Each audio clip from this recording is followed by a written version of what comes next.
They call this the American dream. Look around. I have it all. The penthouse overlooking Central Park, the portfolio that makes my financial advisor smile, the polished mahogany desk where I signed deals worth millions. And these. He lifts two plane tickets. Two first-class tickets to the Amalfi Coast, Italy. One way. This was the plan, the grand exit. For 40 years, I told myself, Robert, keep pushing. Grind now, relax later. Build the empire, then enjoy the sunset. I played the game perfectly. I climbed the corporate ladder. I maxed out my 401k. I bought the big house in Connecticut to impress neighbors I didn't even like. I traded my Mondays for money. I traded my Fridays for promotions. And finally, last week, I crossed the finish line. I retired. I bought these tickets. I packed my vintage leather suitcases. I was ready to finally start living. But life has a twisted sense of humor. Yesterday, my doctor sat me down.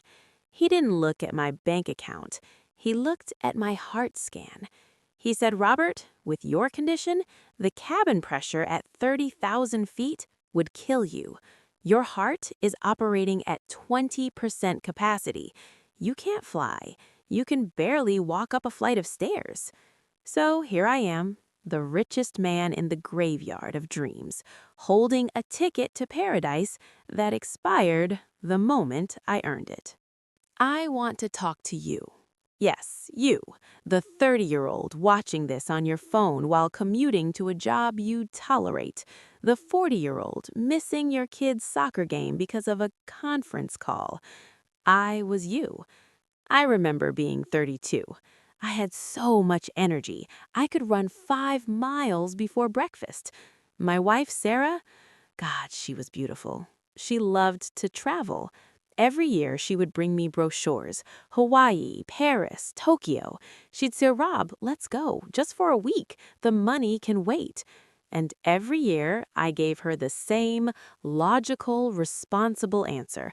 Not now, honey. It's not the right time. We need to save for the house. We need to save for the kids' college. We need a safety net.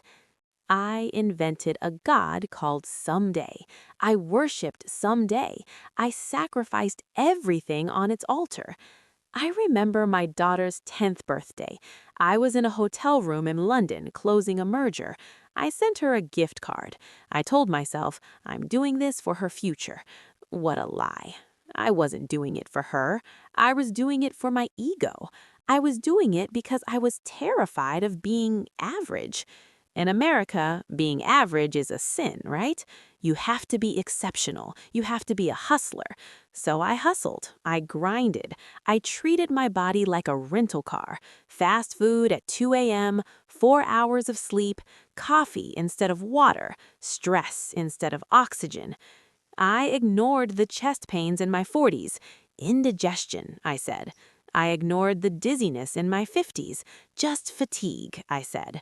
I assumed my health was a guaranteed asset, like a savings bond that would never lose value. I was an idiot. The funny thing about the grind is that it numbs you. You don't feel the loss while it's happening. You only feel the adrenaline of the next goal. When I turned 50, Sarah stopped asking about trips. She stopped bringing brochures. She learned to live without me, even though I was sleeping in the same bed. We became roommates in a mansion. I remember one evening she looked at me and asked, Robert, when is enough? How many millions is enough? I got angry. I told her she didn't understand the market. I told her I was building a legacy. Legacy. What a heavy word for a tombstone. 5 years ago, Sarah passed away. A sudden stroke. I had just closed the biggest deal of my career that same week. I stood at her funeral, surrounded by people who worked for me. They shook my hand. They said, sorry for your loss, sir. But they were looking at their watches. They needed to get back to the office. I went home to that big, empty house. I looked at our bank account. The number was huge. It was enough to buy 10 houses, enough to travel the world 50 times over. But I couldn't buy one more minute with her. I couldn't buy the trip to Paris we never took. That was the first crack in the glass. But I was stubborn. I told myself, I will finish the mission. I will retire at 65, and I will travel for both of us. So I kept running on a treadmill that was slowly destroying my heart.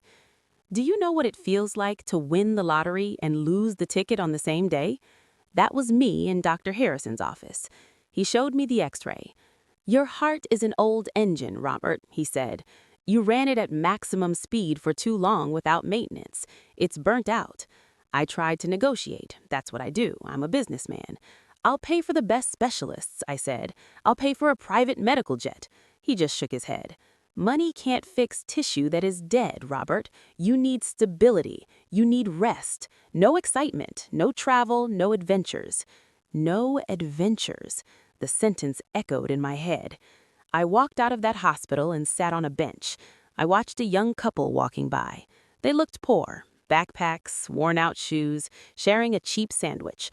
But they were laughing. They were holding a map, pointing at something, planning a trip to somewhere nearby. They had nothing, and yet they had everything I spent 40 years chasing. They had now. I looked at my Rolex. It cost $30,000. It tells the time perfectly, but it couldn't give me the time back. I am not telling you to be lazy. I am not telling you to quit your job and be irresponsible. Work is good. Ambition is good. But please understand the economics of life. Money is a renewable resource. You can lose it and make it back. Time, health, youth, these are non-renewable resources. Once they are spent, they are gone forever. We tell ourselves we are saving for the future, but you cannot save time in a bank account. You cannot freeze your youth in a jar and open it when you are 65. The energy you have at 25, you will never have again. The curiosity you have at 30, it fades. The knees that let you climb mountains at 40, they will give up. Don't be like me. Don't be the man who waits until the party is over to start dancing. If you want to write that book, write it on the weekends, now. If you want to see the Grand Canyon, drive there, now. If you love someone, tell them, now. Don't wait for the perfect time. The perfect time is a myth invented by people who are afraid to live.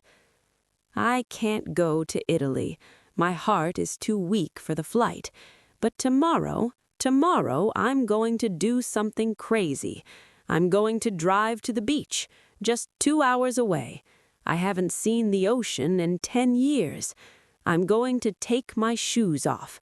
I'm going to feel the cold water on my feet. And I'm going to eat a cheap hot dog on the pier. It's not the Amalfi Coast. It's not the grand dream. But it's real. And I'm still here to feel it. My name is Robert. I am 68 years old, and my life, my real life, starts tomorrow morning. Don't wait until you're me to start yours.